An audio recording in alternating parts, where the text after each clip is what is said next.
Ano masasabi mo? Ha? Bakit?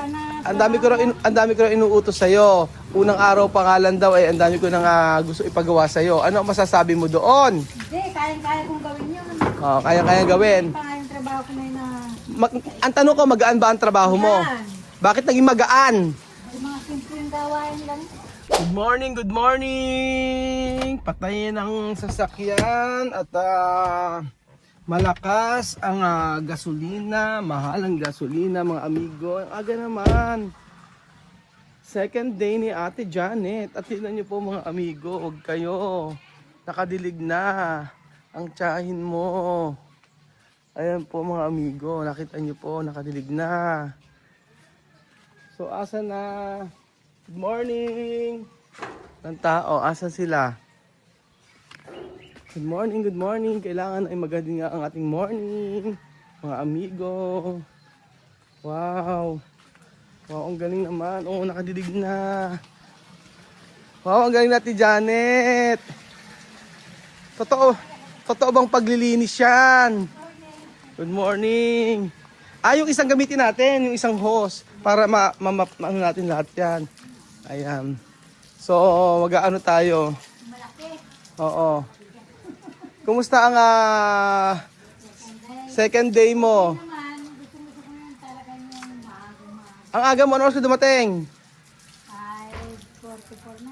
Ang aga, ano oras? Natutulog ka pa ba? Hindi akong alam, sir. Hirap na akong makatulog. Bakit? Hindi ko alam. Baka kung ano iniisip mo. Baka Kakakapi ko.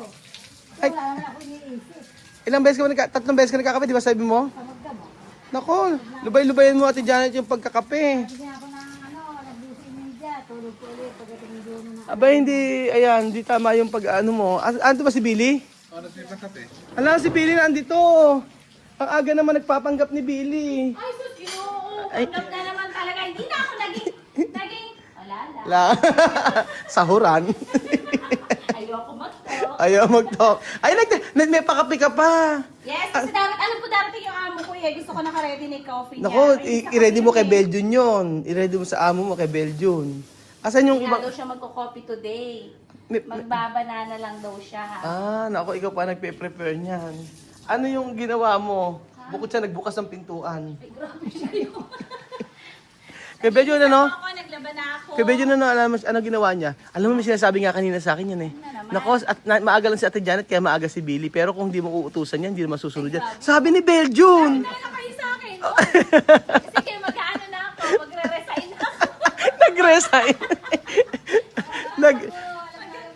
Magre-resign na ako. Tingnan ko lang kung kakayanin ni Ate Jan.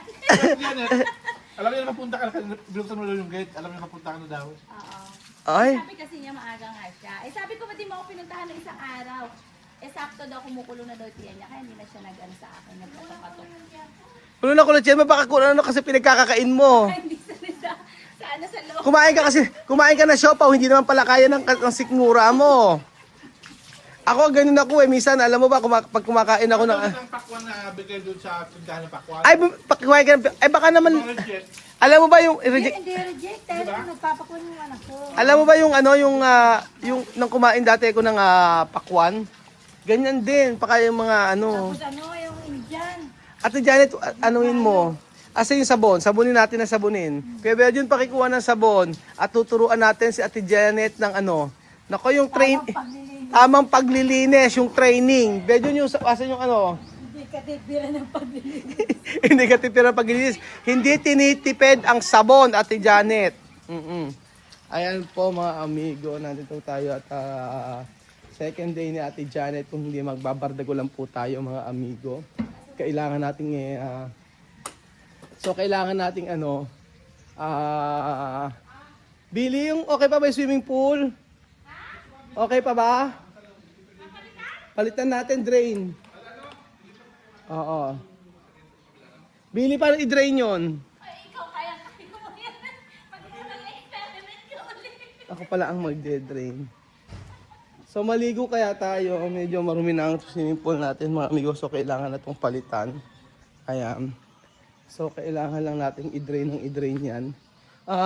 Magandang araw sa inyo muli mga amigo. So just want to clear Sa mga, paano ba ang gagawin? Okay, sindihan lang. Ganyan. Okay. Tingnan natin. Kung mag-drain siya. Na-drain na ba? Hindi ko alam, hindi tayo sure. Pinuno ni Belinda. Pero i-drain natin yung pool mga amigo para naman na gusto ko lang i-clear about po sa may bakit daw ang dami kong utos kay Ate Janet. Bakit daw sa unang araw pa lang kung ano-ano ang aking ipinagagawa. Bakit daw ganoon. Iinit ang tubig, sinaksak. Automatic na magsasaksak mag-isa. Ang aga-aga binubulyawan ka, Beljun. Kaya pa may ulo eh. Kaya pa may ulo. Ayun pa ulo ni Belinda. Ayan, Ate Janet. Ate Janet, nakita mo ba yung sabon? Ayan. O, ayan. Nako. O, tama na. Okay na yan. Grabe, ang tama ko nung magluto yung ganito. Ano ba yan? Hanggang ngayon ba yun? Tama na ng gunisa pa rin yan? May kamukha. So, sabing ganon, Ate Janet, ang dami ko raw inuutos sa'yo. Ano ang masasabi mo? Wala ko sa ano po ito. Ha? Ayan po. Bakit mo ano masasabi mo? Ha? Bakit ang dami ko raw inuutos sa iyo. Unang araw pangalan daw ang dami ko nang gusto ipagawa sa iyo. Ano ang masasabi mo doon? Hindi, kayang-kaya kong gawin yun. Oh, kaya gawin. Pa nga yung trabaho ko na yun na... Ang tanong ko, magaan ba ang trabaho mo? Yan. Bakit naging magaan? Yung mga simpleng gawain lang. Oo, tsaka hindi matagal, di ba? Oo, kumpara mo sa akin. Oo, di ba? Sa school nga raw nabalita ang kuwe, sabi nga rin nagdadamo ka raw umaga napakaaga tapos pagkayari ang tapos Ano totoo ba? Anong oras ang tapos? Ano ako doon, yung magang-maga ako doon, tapos Oo. alas 8 uwi na ako. Tapos, Tapos balik na naman ulit ng alas 3 hanggang alas 5. ano ginagawa mo? Dinis ulit na ng room. Ba't? Tapos siya, Pati room at CR. Ano ba, daily ang bayad mo ron o buwanan? buwanan. Buwanan, magkano buwanan? Okay. Ay naku, Ate Janet. Pagod na pagod. Hindi na ako makatayo. Ang tanong ko, yung pasahod ko ba sa'yo ay Okay na okay po yun. oo, yun, di ba? Tingin mo ba, lugi ka sa pasahod na ibinigay Ay, ko? hindi po. Sobra-sobra pa nga po yun. Oh, yun. Basta natin tayo sa sobrang. Bili, sobra-sobra na irisahod mo. Baka gusto i-reveal ko kung magkano yung pasahod mo. Tinatanong nga yun. Oo. Sakto lang dito. Gusto mo sabihin ko kay Ate Janet, compare sa'yo. Sige. Quiet. Quiet ka lang.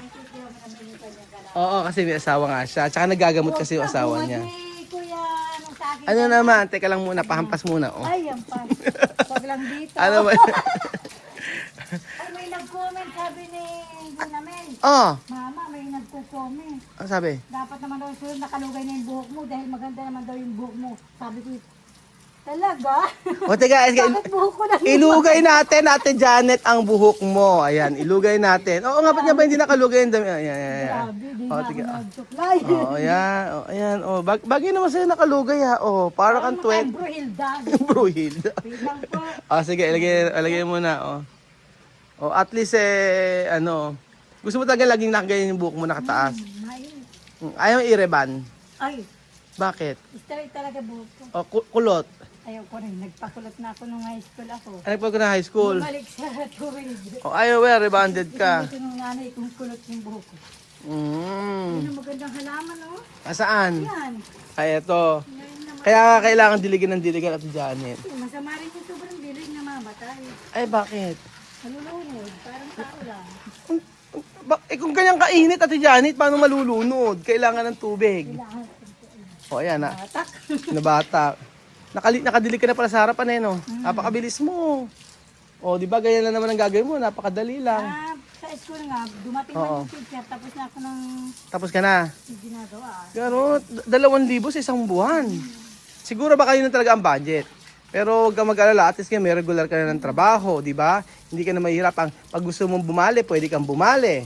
O, di ba? Talaga. Oo, gusto mo Wala pa. pang biling ulam. O, alam pabiling wala, pababalihin kita. O, di ba? Sige. Palabalihin kita ng pamiling ulam ngayong araw para meron kang pero pero baka naman second day mo pa lang ang balihin mo agad pang isang buwan na agad. Grabe naman. Hindi naman ganun. Yung isang maganda. Yung isa. Ito, napakabigat naman. Mabigat ba yung isa? Oo, ayan. Ayan po mga amigo. Asa na si Belinda? Belinda, ang lilinisin nyo ay yung Casa Pilipina naman for today's video. Ate Janet, kami na maglilinis ni Kuya Belgium dito. Doon kayo sa kabila sa Casa Pilipina. Sa CR. Onda yung loob ang lilinisin nyo. Sobrang dumi doon. Mga alikabok. Yes, mga alikabok. Tapos na natin yung mga ganda sa loob. Oo, kami na ni Kuya Belgium dito maglilinis. Nabasa kaya rin ng mga comment nyo sa iba. Pwede naman pong ibigay ninyo kay Ate Janet sa iba yung gamit. Hay Ate Janet, ang aga mo naman nagiging abusada. Natawa ako masyado. Joke lang. Ano bang joke lang yan, joke lang. Dito tayo. Dito tayo, Belinda, hindi dyan. Dito, Dito tayo maglilinis. Sabi ka rin, nagbabasa ka pala ng mga comment. Ano yung pinaka-comment na nabasa mong hindi mo nagustuhan? Ay, ang pangit. Ay, sabihin mo. Gusto kong malaman, Ate Janet, anong comment ang nabasa mo na hindi mo gusto? Tumutulong ka sa sa Pilipinas, hindi ka tumutulong. Ay, sabi gano'n? Hindi. Yun ang sabi sa akin. Tinutulungan naman kita. Hindi, noon, hindi pa ako na Yun ang nabasa mo. Oo. Yung sa'yo, yung mga sinabi sa'yo, may sinabi sa'yo hindi maganda, ano yung, mo? Wala, di ba ako nakakapanood ulit? Wala naman. Wala naman. So, ibig sabihin pala, kayang-kaya mong i-take yung yung mga basher. Kayang-kaya mo, Ate Janet, na hindi ka masasaktan. Hindi po. Hindi masasaktan pag comment. Hindi naman. Galing naman Ate Janet. Ganun sana, di ba? Ibig sabihin, hindi ka, So, after niya, maglilinis tayo ng Casa Pilipina. Dahil, ngayon kailangan malinis to lahat kasi malapit na may magche-check isang araw dito. Kaya nga inaayos namin. Ayan. Si Kuya Belgium. So, ayun po. Disclaimer po. Joke lang po yan kapag nagbabardago lang kami. At syempre, si Ate Janet. Kailangan sabunin yan, Ate Janet, hanggang taas. Kaya mo ba umakit hanggang taas? Kayanin mo, Ate Janet. Kaya ba? Doon ka dadaan sa kabila. Kaya naman.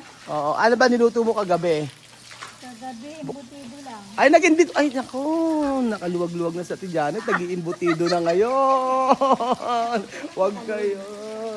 May 2 piraso lang, 25.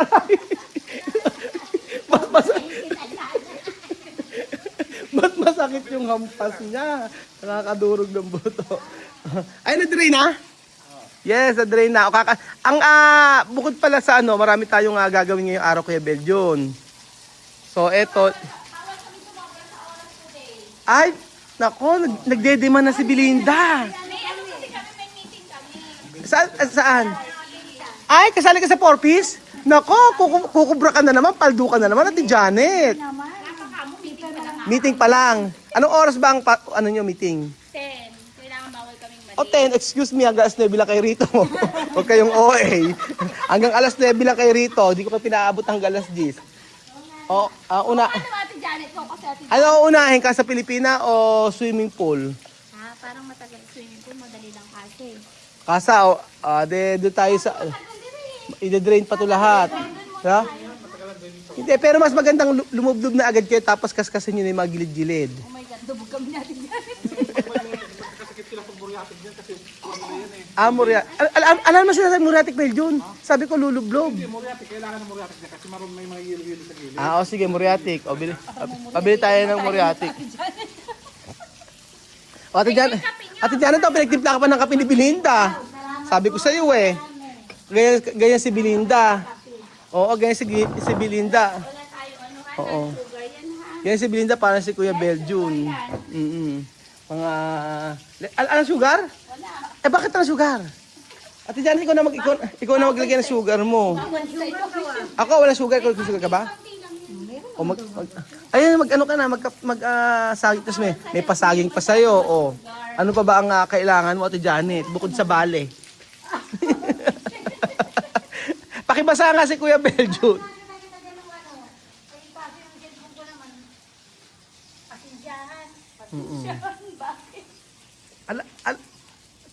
Yung isa kasi host gamitin mo, mas maganda yun. Yun talaga, sigurado may tubig naman. Ba't kaskas ka ng kaskas? Dami kong ulit.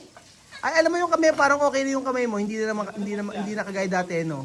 Ginamit ko na yung washing. Ang ginamit mo washing. Napaandar mo naman na maayos. Walang tubig. Walang tubig. Merong na ano dyan. Dryer.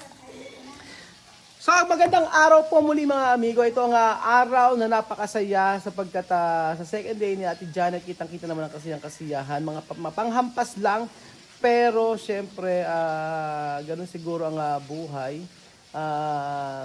Kapag ikaw nagtatrabaho, kaaga mo talagang gigising, kung gusto mong bumali, agahan mong gising.